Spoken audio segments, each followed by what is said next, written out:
Hello and welcome to my YouTube channel. आज के इस वीडियो लेक्चर में हम देखने वाले थे कि higher order partial differential equation में आगे के टॉपिक्स पढ़ने वाले थे। ओके, सो क्या है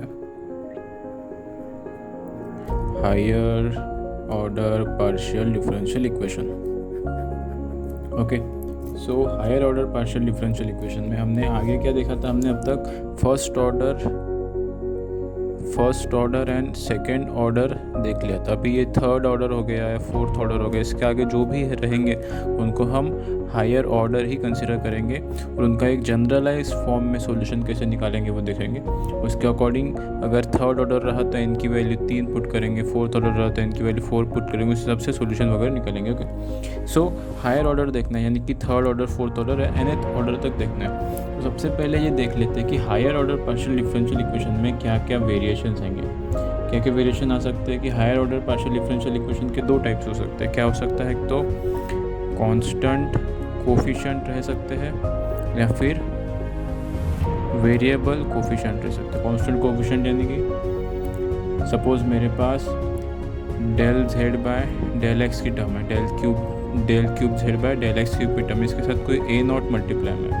सो A naught is a constant. ये कांस्टेंट मल्टीप्लाई में तो इसे कांस्टेंट कोफिशिएंट कहेंगे, higher order partial differential equation with constant coefficient. और अगर इसके साथ x into del cube Z by del X cube ऐसा रहा तो x तो मेरा वेरिएबल है, तो ये हो गया वेरिएबल कोफिशिएंट के साथ। So higher order partial differential equation को मैं दो तरीके से कैटेगराइज कर सकता हूँ। एक तो constant coefficient with variable coefficient. So constant coefficient में भी दो बातें आएगी, एक आएगा कि होमोजीनियस एंड एक आएगा नॉन होमोजीनियस। यही सब सीखना है हमें। वेरिएबल कोफिशिएंट की हम फिलहाल बात नहीं करेंगे, हमें higher order partial differential equation में कांस्टेंट कोफिशिएंट की बात करनी है। तो कांस्टेंट कोफिशिएंट अगर रहा तो इसमें homogeneous partial differential equation and non homogeneous partial differential equation, ऐसे दो कैटेगरी बनेंगे। So higher order partial differential equation का कोई भी सोल्यूशन विद कांस्टेंट कोफिशिएंट में रहा, इस कांस्टेंट कोफिशिएंट में कोई भी अगर partial differential equation with higher order रहा तो उसका सॉल्यूशन हम लिखते हैं complete solution is equal to लिखते हैं complementary function plus particular integral. हमने ये सेम बातें डिफरेंशियल इक्वेशन में भी पढ़ी थी, आपने प्रीवियस क्लासेस में पढ़ा होगा। डिफरेंशियल इक्वेशन में same higher order partial differential equation with constant coefficient के साथ जब हम डील करते हैं तो इसका सॉल्यूशन हम complementary function plus particular integral की तरह ही लिखते हैं। Complete solution equal to complementary function plus particular integral.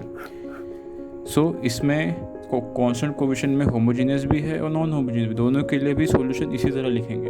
अब आपको पता नहीं होगा, ठीक है। कंप्लीट सॉल्यूशन ऐसा सॉल्यूशन लिखते हैं जिसका कॉम्प्लीमेंट्री फंक्शन एक पार्ट रहता है एंड पर्टिकुलर इंटीग्रल एक पार्ट रहता है। तो इन दोनों की जो वैल्यू मैं ऐड करूँगा तो जो सॉल्यूशन बनेगा वो मेरा कंप्लीट सॉल्यूशन बनेगा किसी भी higher order partial differential equation with constant coefficient के लिए। सो इस तरीके से हम सॉल्यूशन निकालते हैं। तो होमोजीनियस के लिए भी complementary function and particular integral की कंडीशंस अलग अलग होंगी, नॉन होमोजीनियस के लिए भी कंडीशन अलग अलग होंगे। अभी फ़िलहाल रुक जाओ, सारी चीज़ें बताता हूँ। पहले ये मैप समझना बहुत ज़्यादा इंपॉर्टेंट है कि किस तरीके से पार्शियल डिफरेंशियल इक्वेशन की टाइप्स बन रहे हैं, क्योंकि पार्शियल डिफरेंशियल इक्वेशन रहे या डिफरेंशियल इक्वेशन रहे, इसमें बहुत सारे टाइप्स आते हैं। फर्स्ट ऑर्डर हो गया, सेकंड ऑर्डर हो गया, हायर ऑर्डर हो गया, फिर हायर डिग्री भी आएगा। सो इसलिए सबसे पहले ये समझना बहुत ज़रूरी है, क्योंकि इसके कॉम्बिनेशंस बहुत सारे पॉसिबल है। इस वजह से कौन सा टॉपिक पढ़ रहे हैं, कौन सा ऑर्डर के लिए पढ़ रहे हैं, पर्टिकुलरली क्या टॉपिक पढ़ रहे हैं, ये समझना बहुत ज़्यादा ज़रूरी है। सो हम higher order partial differential equation में विथ कांस्टेंट कोफिशिएंट की बात करें, उसमें से हमें होमोजीनियस एंड नॉन होमोजीनियस इस दो टाइप के पार्शियल डिफरेंशियल इक्वेशन को समझना है। उन दोनों का सॉल्यूशन भी हम complete solution equal to complementary function plus particular integral की तरह लिखेंगे। ओके, तो एक एक करके सारे टर्म्स क्लियर करते हैं। ओके, सबसे पहली बात यहाँ समझने वाले कि होमोजीनियस फंक्शन मतलब क्या होता है। होमोजीनियस फंक्शन मतलब ऐसा फंक्शन होता है जिसका थ्रू आउट द फंक्शन हर टर्म की ईच टर्म की डिग्री सेम रहती है। सपोज मैं अगर function of x comma Y ऐसा कंसिडर करूँ, X cube plus X square Y plus Y cube X का power 0 plus X into Y square. So ये ऐसा मैंने कोई F of x comma Y ऐसा एक फंक्शन कंसिडर कर लिया। अब देखो इसका ईच टर्म की डिग्री देखो, इसकी डिग्री 3, इसकी डिग्री 2+1, इसकी डिग्री 3+0, इसकी डिग्री 1+2, यानी कि सबकी डिग्री 3 है। सो ऐसा फंक्शन इसका थ्रू आउट डिग्री 3 रहेगा या फिर थ्रू आउट डिग्री कोई n रहेगा, ऐसे फंक्शन को कहेंगे homogeneous function. In general F of x को y लिखना है तो कैसे लिख सकते हो, a0 कोई constant x to the power n y का पावर 0, a1 x का पावर n-1 y का पावर 1, a2 x का पावर n-2 y का power 2 up to so on. कितना आएगा, n नहीं कंसिडर करते, अब am कंसिडर करते, 0 1 2 3 4 am तक जाएगा, x का पावर 0 y का पावर n। समझ में आ गया। इन जनरलाइज टर्म में लिखा, ईच टर्म की डिग्री कितनी, यहाँ की n-1 + 1 n बचेगा, n-2 + 2 n बचेगा, 0 + n बचेगा। तो इस होमोजेनियस इक्वेशन की डिग्री कितनी है, 2। तो ये फंक्शन ऑफ x, y क्या हो गया मेरे लिए, होमोजीनियस फंक्शन। ओके, तो ऐसा रहता है होमोजेनियस फंक्शन जिसकी थ्रू आउट द फंक्शन हर टर्म की डिग्री, इंडिविजुअल टर्म की डिग्री सेम रहेगी या फिर n रहेगी कंसिडर करते हैं। लेकिन पार्शियल डिफरेंशियल इक्वेशन में होमोजेनियस फंक्शन कैसे अप्लाई होगा वो देखते हैं। होमोजेनियस पार्शियल डिफरेंशियल इक्वेशन देखने से पहले कुछ नोटेशंस देखना ज़रूरी है, ठीक है, क्योंकि हम हायर ऑर्डर की बात करेंगे तो नोटेशंस में ही हम सारा डिफरेंशियल इक्वेशन लिखेंगे। कैसे, देखो कि सपोज मेरे पास del z by del x लिखा रहा था, इसे मैं del by del x into z लिख सकता हूँ। सो इसी del बाय del x को हम कैपिटल D से डिनोट करते हैं, कैपिटल D। ओके, तो सपोज ऐसा हुआ, तो सपोज मुझे लिखना रहा del 2z by del x square, तो इसे कैसे लिखूँगा मैं, d² इंटू z, या फिर लिखना रहा del cube z by del x cube, तो इसे कैसे लिखूँगा मैं, del क्यूब इंटू z, इस तरीके से। तो ये सबसे पहला नोटेशन हुआ कि del बाय del x को हम कैपिटल D से डिनोट करेंगे। सेकेंड चीज़, del z by del y अगर लिखना है मुझे, तो इसे मैं del by del y into z लिख सकता हूँ, तो इसे हम d' इंटू z मतलब डिनोट करेंगे, del बाय del y को d'। So del 2z by del y square को कैसे लिखेंगे, d' into z। del cube z by del y cube को कैसे लिखेंगे, d' cube into z। So del nz by del y का power n को कैसे लिखेंगे, d' n का power d' n into z। सो क्या सीखा हमने, del बाय del y को कैपिटल d' से डिनोट करेंगे, ठीक है। तो ये दो नोटेशन इंपॉर्टेंट है। अगर ऐसा रहा कि del 2z by del x into del y, इसे कैसे डिनोट करेंगे, d' into z। del cube, suppose del cube z by del x square into del y, कैसे, x स्क्वायर के टर्म में 2 बार डेरिवेटिव, पार्शियल डेरिवेटिव, y के respect में सिर्फ एक बार, तो 2 बार को d², y के रिस्पेक्ट में सिर्फ एक बार, यानी कि d' इंटू z। समझ में आ गया कैसे लिख रहा हूँ मैं इन दो टर्म्स को, ठीक है। तो ये नोटेशंस काफ़ी ज़्यादा इंपॉर्टेंट है जो हम यूज़ करेंगे। सो अभी देखते हैं कि होमोजेनियस पार्शियल डिफरेंशियल इक्वेशन क्या होता है। ये होमोजेनियस पार्शियल डिफरेंशियल इक्वेशन क्या होता है।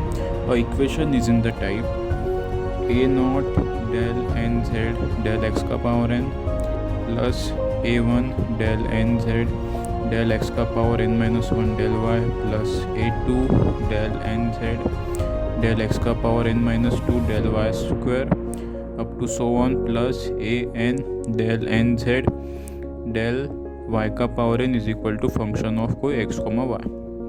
अगर कोई फंक्शन इस फॉर्म में रहा, देखो लीनियर फॉर्म में पार्शियल डिफरेंशियल इक्वेशन है, एज इट इज़ दिखाई दे रहा है, लेकिन देखो इसमें ईच टर्म का ऑर्डर देखो, ईच टर्म का ऑर्डर, इसका भी ऑर्डर n, इसका भी ऑर्डर n, इसका भी ऑर्डर n, इसका भी ऑर्डर n, यानी कि through out the partial differential equation सारे टर्म्स का ऑर्डर n है, मतलब कि सारे टर्म्स का ऑर्डर सेम है। तो इस ऐसे पार्शियल डिफरेंशियल इक्वेशन को कहते हैं हम होमोजेनियस पार्शियल डिफरेंशियल इक्वेशन।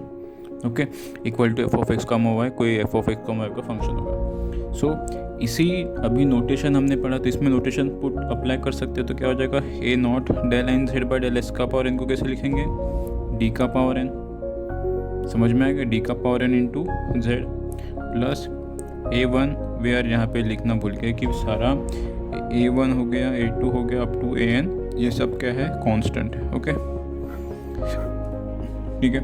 सो यहाँ पे a1 del nz by del x का पावर n-1 और del y से कैसे लिखेंगे, a1 तो कांस्टेंट, d x के रिस्पेक्ट में n-1 है, जो d का पावर n-1, d' का पावर 1, तो लिखने की ज़रूरत नहीं है। Okay, into z plus A2 D का पावर कितना आ जाएगा n-2 एंड डी डैश का square plus up to an। यहाँ पे del n z by del y का पावर इनको कैसे लिखेंगे, डी डैश का power n is equal to function of x comma y. यहाँ पे z मल्टीप्लाई में रहेगा, यहाँ पे भी z मल्टीप्लाई में रहेगा, ठीक है। तो through out D partial differential equation मैंने डी और डी डैश के टर्म में इसे लिख दिया। तो यहाँ पे z सब मल्टीप्लाई में, तो कैसे लिख सकता हूँ मैं, a0 डी का पावर n प्लस कॉमन निकाल लेते z को, ठीक है, प्लस a1 डी का power n-1 into D dash plus a2 D का power n-2 into D dash square plus up to so on an D का power D dash का power n multiply में z which is equal to F of x comma Y. z common निकल ले तो ये क्या दिखाई दे रहा है मुझे, यहाँ पे a0 a1 a2 a3 up to an ये क्या सारे कांस्टेंट हैं, एंड d का पावर n डी का power n-1 D dash D का power n-2 D dash square, यानी कि थ्रू पूरा इक्वेशन अभी सिर्फ d और d डैश के टर्म में बन गया। तो इसे मैं सिर्फ function of d comma D dash लिख सकता हूँ। तो ये क्या बन गया, function of d comma D dash into z which is equal to f comma x comma y. ये कैपिटल f है, ये स्मॉल f लिखा है मैंने। सो अभी किसी भी होमोजेनियस पार्शियल डिफरेंशियल इक्वेशन को मैं इसी तरह लिखूंगा। मुझे लिखना है कि होमोजेनियस पार्शियल डिफरेंशियल इक्वेशन तो मैं इस तरह से लिखूंगा, function of d comma D dash into z is equal to function of x comma y. Small f यहाँ पे कैपिटल, दोनों फंक्शन अलग अलग है, ठीक है। सो ये मेरे पास होमोजेनियस पार्शियल डिफरेंशियल इक्वेशन है, इसका सॉल्यूशन हमें फाइंड करना है। तो इसका सॉल्यूशन कैसे फाइंड करते हैं, इसका सॉल्यूशन फाइंड करते हैं complete solution is equal to complementary function plus particular integral. इस तरीके से हम किसी भी homogeneous partial differential equation with constant coefficient को सॉल्व करेंगे। सो यहाँ पे दो टर्म्स है, एक कॉम्प्लीमेंट्री फंक्शन एंड एक पर्टिकुलर इंटीग्रल। तो इस पर्टिकुलर वीडियो में हम कॉम्प्लीमेंट्री फंक्शन कैसे निकालेंगे वो देखेंगे, पर्टिकुलर इंटीग्रल नेक्स्ट वीडियो में देखेंगे। अभी हम सीखते हैं कि कॉम्प्लीमेंट्री फंक्शन कैसे निकालते हैं।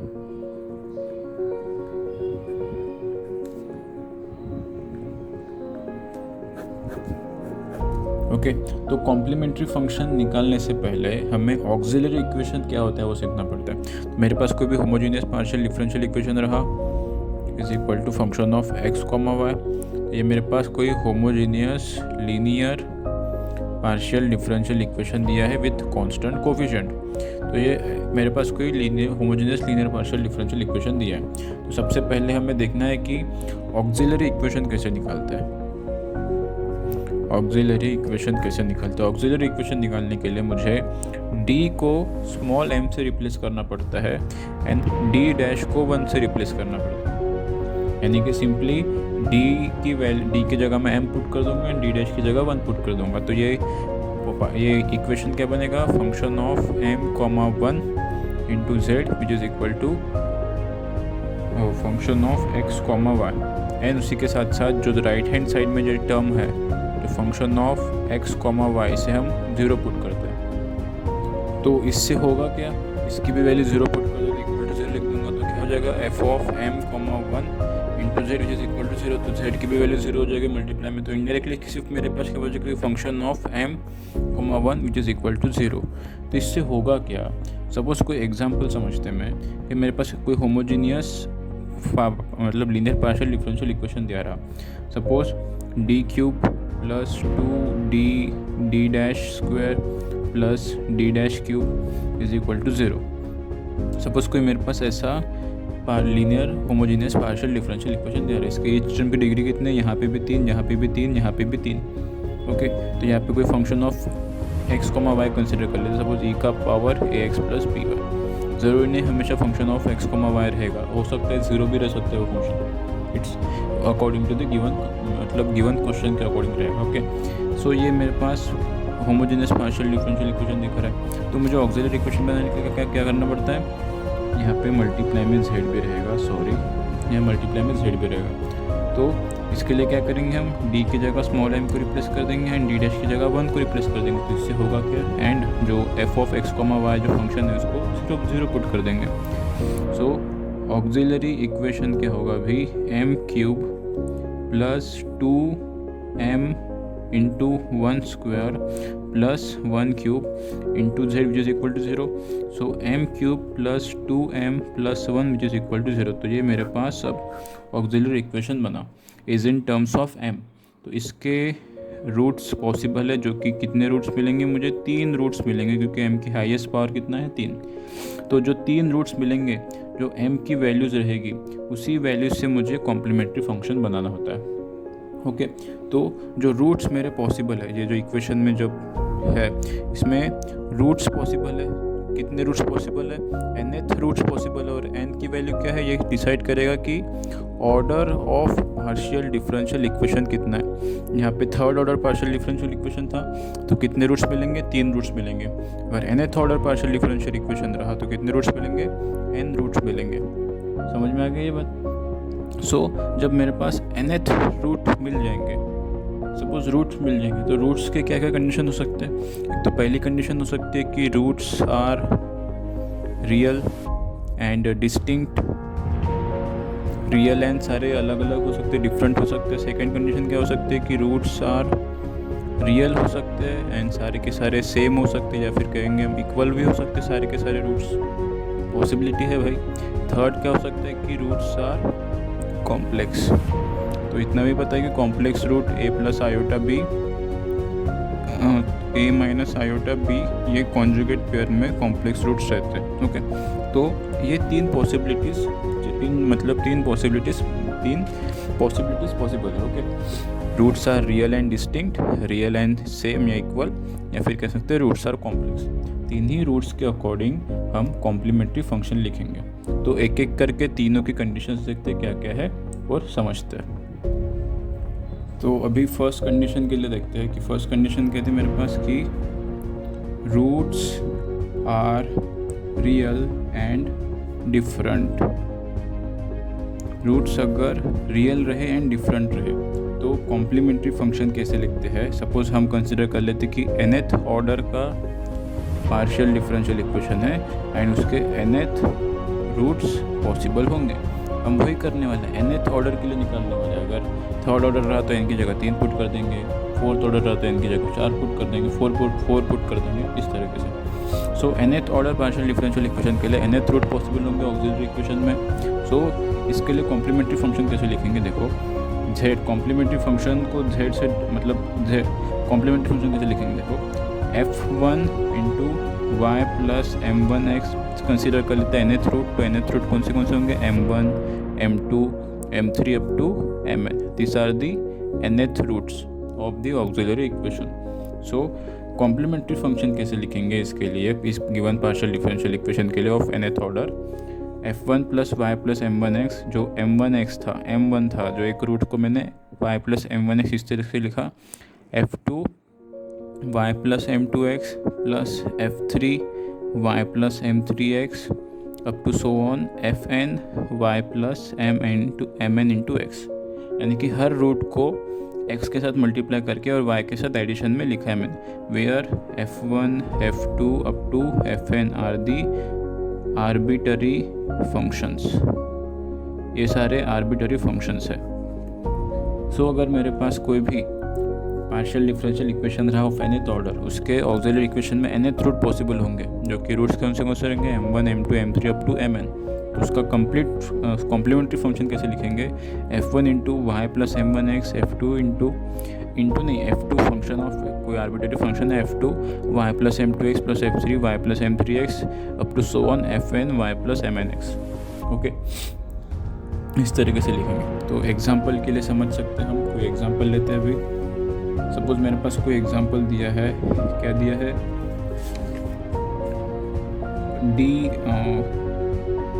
कोई एग्जांपल कंसिडर कर लेते हैं. कोई मेरे पास अगर पार्शियल डिफरेंशियल इक्वेशन था इस टर्म में D square minus 5d into D dash plus 6d dash square into z which is equal to 0. कोई function of f of x को मैं ऑलरेडी 0 दिया है. ओके. सो इसके लिए हम कॉम्प्लीमेंट्री फंक्शन कैसे लिखेंगे, सबसे पहले बनाएंगे हम ऑक्सिलरी इक्वेशन. इसमें क्या करते हैं, डी की जगह m पुट कर देते हैं, डी डैश की जगह 1 पुट कर देते हैं. ओके. सो ऑक्सिलरी इक्वेशन क्या बनेगा, m square minus 5m plus 6. ठीक है. तो इसके रूट्स क्या मिलेंगे मुझे, इक्वल टू 0. इसके रूट्स क्या मिलेंगे, 3 to the 6 तो माइनस प्लस में 3 m-3 and m-2 is equal to 0, तो इसके रूट कितने मिले, m is equal to 3 and m is equal to 2, यानी कि दोनों रूट्स रियल भी है एंड अलग अलग भी है। ओके तो इसके लिए कॉम्प्लीमेंट्री फंक्शन कैसे लिखूंगा, according to this f1 y plus m1x, तो फर्स्ट रूट कौन सा है, ये मेरा m1 हो गया, ये मेरा m2 हो गया, तो फर्स्ट रूट कितना है 3, तो y plus 3x plus f2 y plus m2x, तो m2 कितना है 2 इंटू एक्स, यहाँ पे दो रूट्स पॉसिबल है तो सिर्फ दो टर्म्स आएंगे, समझ में आएगा ना, m1 m2, और इसका ऑर्डर कितना था, सेकंड ऑर्डर था, तो रूट्स भी कितने मिले, दो मिले, nth ऑर्डर रहते तो nth रूट मिलते। सो इस तरीके से हम ऑक्सिलरी इक्वेशन बनाएंगे, रूट्स फाइंड करेंगे एंड उससे मैं कॉम्प्लीमेंट्री फंक्शन बनाऊंगा। तो ये इस तरीके से हो गया। जब क्या रहेंगे रूट्स रियल एंड डिस्टिंक्ट, तो ये कॉम्प्लीमेंट्री फंक्शन जो लिखते हैं ना, ये इंपॉर्टेंट है, क्योंकि हर कंडीशन के लिए यहाँ पे 3 कंडीशन लिखी थी, real and distinct, real and same and complex root, तो हर कंडीशन के लिए कॉम्प्लीमेंट्री फंक्शन का फॉर्मूला अलग अलग होगा, इसलिए सारे फॉर्मूले लर्न करने बहुत ज़रूरी है। तो रियल एंड डिफरेंट के लिए हमने ये केस, ये जो कॉम्प्लीमेंट्री फंक्शन है इस तरीके से लिखेंगे। ओके दूसरी कंडीशन देखते हैं। दूसरी कंडीशन क्या थी कि roots are real and equal, कि रूट्स अगर मेरे रियल एंड इक्वल रहे तो उसके लिए कॉम्प्लीमेंट्री फंक्शन कैसे लिखेंगे। सेम टाइप करेंगे कि मेरे पास कोई function of F D comma D dash Z which is equal to F of x comma Y, कोई मेरे पास linear partial differential equation with constant coefficient अगर दिया है मेरे पास, homogeneous linear partial differential equation with constant coefficient दिया है, तो उसका कॉम्प्लीमेंट्री फंक्शन कैसे निकालेंगे। सबसे पहले हम ऑक्सिलरी इक्वेशन बनाएंगे। कैसे बनाते हैं, डी की जगह m पुट कर देंगे, डी डैश की जगह 1 पुट कर देंगे, तो f of m, 1 is equal to 0, ये हमने देखा था ऑक्सिलरी इक्वेशन। इसके nth रूट पॉसिबल होंगे अकॉर्डिंग टू दी, मतलब homogeneous linear partial differential equation कौन से ऑर्डर का है, तो nth ऑर्डर रहा तो nth रूट पॉसिबल होंगे। सो अगर मेरे पास अगर रूट्स अब इस बार रियल रूट्स रहे और इक्वल रूट्स रहे, तो उसके लिए कॉम्प्लीमेंट्री फंक्शन लिखते हैं हम f1 y plus mx plus x into f2 y plus mx। देखो रूट्स अगर सेम रहे तो अगर सपोज दो रूट्स सेम रहे, यानी कि m और m, सपोज 2 और 2, ऐसा कोई पार्शियल डिफरेंशियल इक्वेशन, इसके दो रूट m2 इंटू 2 मिल गए, यानी कि m1 की भी वैल्यू 2, m2 की भी वैल्यू 2, तो यहाँ पे m1 m2 ना लिखते हुए दोनों को m ही लिखूंगी, दोनों रूट सेम है, तो सेम दोनों ब्रैकेट्स, दोनों ये जो लिखे टर्म सेम आएंगे, सिर्फ दूसरे टर्म में x से मल्टीप्लाई होगा। अगर 3 रूट सेम आ गए तो क्या करेंगे, x² f3 y plus mx लिखूंगा मैं। 3 रूट्स अगर सेम है तो इस तरीके से, 4 रूट सेम है, 5 रूट सेम है, तो ये पैटर्न कैसे फॉलो हो रहा है, 2 रूट सेम है तो एक x से मल्टीप्लाई है, 3 रूट सेम है तो x² से मल्टीप्लाई है, तो अगर ऐसे nth रूट सेम आ गए तो किससे मल्टीप्लाई करूँगा, x का पावर n-1 से। देखो ना, 3 रूट सेम है तो x² से मल्टीप्लाई किया मैंने, 2 रूट सेम है तो x से मल्टीप्लाई किया मैंने, तो nth रूट अगर सेम है तो किससे मल्टीप्लाई करूँगा मैं, n-1, एक कम से मल्टीप्लाई करूँगा, तो x का पावर n-1 से मल्टीप्लाई करूँगा इक्वल टू 0। तो ये हो गया मेरा complementary function for real and equal के लिए। एग्जांपल के लिए समझते हैं, सपोज दिया है मेरे पास d² minus 4d into D dash plus D dash 4d dash square दिया है इक्वल टू 0, मल्टीप्लाई में z भी रहेगा इक्वल टू 0। तो यहाँ पे f ऑफ x, y की वैल्यू ऑलरेडी 0 दी है, तो कोई बात नहीं, कोई फंक्शन भी हो सकता है, फिर 0 भी डायरेक्ट दे सकते हैं। ओके सो कैसे लिखूँगा मैं ऑक्सिलरी इक्वेशन के लिए, d की जगह m पुट कर देंगे, d डैश की जगह 1 पुट कर देंगे, तो m² minus 4m plus 4 into z which is equal to 0, तो यहाँ पे m² minus 4m plus 4 which is equal to 0, इसके फैक्टर कितने पड़ेंगे, m-2 और m-2, तो इससे रूट्स कितने मिल गए, m की वैल्यू 2 एंड m1 की वैल्यू 2 और m2 की वैल्यू भी 2, यानी कि m1 और m2 दोनों सेम है, उसकी वैल्यू 2 के बराबर है। सो इससे कॉम्प्लीमेंट्री फंक्शन कैसे लिखूँगा मैं, f1 y plus 2x plus x into f2 y plus 2x। समझ में आएगा, 2 रूट्स थे तो सिर्फ 2 टर्म तक आएगा। सो इस तरीके से लिखेंगे हम कॉम्प्लीमेंट्री फंक्शन, वेयर यहाँ पे भी पता होगा कि f1, f2 up to fn are the arbitrary functions. Okay, तो अगर रूट्स रियल एंड इक्वल रहे तो उसके लिए कॉम्प्लीमेंट्री फंक्शन इस तरीके से लिखते हैं। Particular integral real and distinct के लिए क्या था, ये सारे टर्म्स थे, लेकिन यहाँ पे m1, m2, m3 था और यहाँ पे x से कोई मल्टीप्लाई नहीं था।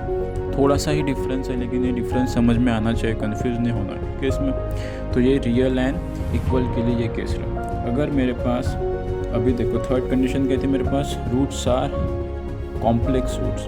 अगर मेरे पास कोई कॉम्प्लेक्स रूट्स दिए रहे तो कैसे होगा। थर्ड कंडीशन कहती कि रूट्स आर कॉम्प्लेक्स। तो मैं ऑक्सिलरी इक्वेशन बनाने के बाद जो मेरे रूट्स मिलेंगे वो अगर रूट्स कॉम्प्लेक्स रूट्स है तो कॉम्प्लेक्स रूट्स कैसे होते हैं, हमेशा पेयर्स में होते हैं। यानी कि a प्लस आयोटा बी अगर किसी का रूट है तो a माइनस आयोटा बी भी उसका रूट होगा।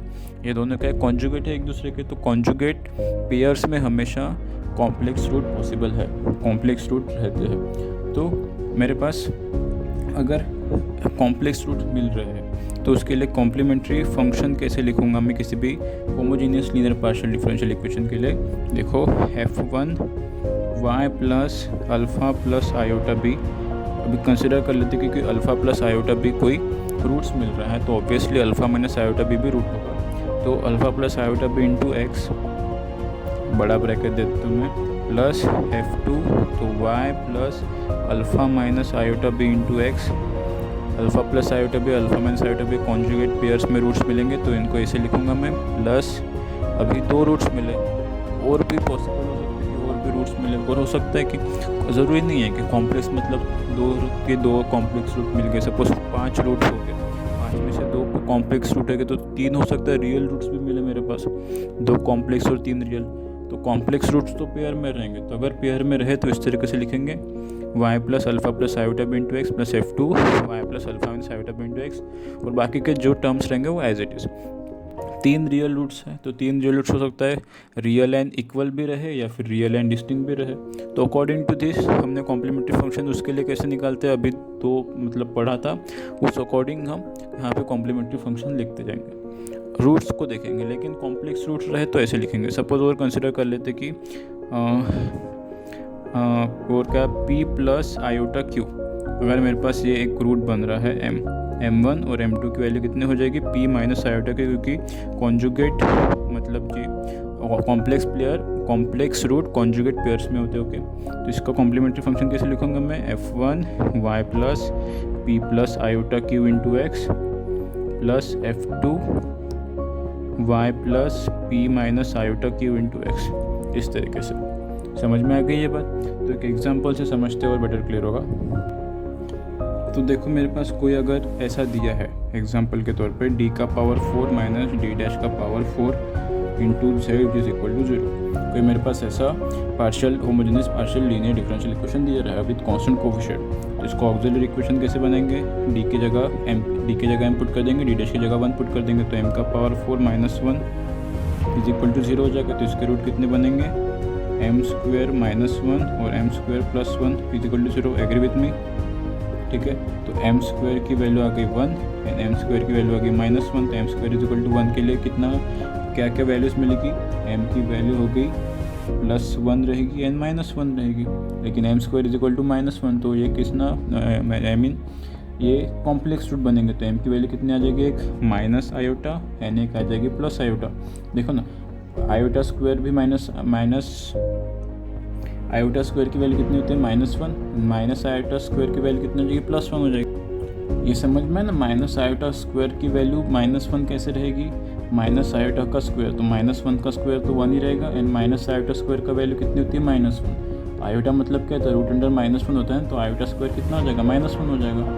तो इस तरीके से मुझे 2 रियल रूट्स मिले, रियल एंड डिस्टिंक्ट, 2 रूट्स के मिले, कॉम्प्लेक्स रूट मिले। तो इसके लिए मैं कॉम्प्लीमेंट्री फंक्शन कैसे लिखूँगा, कॉम्प्लीमेंट्री फंक्शन सिर्फ कॉम्प्लेक्स रूट के लिए लिख रहा हूँ मैं, क्योंकि रियल और डिस्टिंक्ट रूट के लिए हमें पता है कैसे लिखेंगे, स्पेस कम है इसलिए।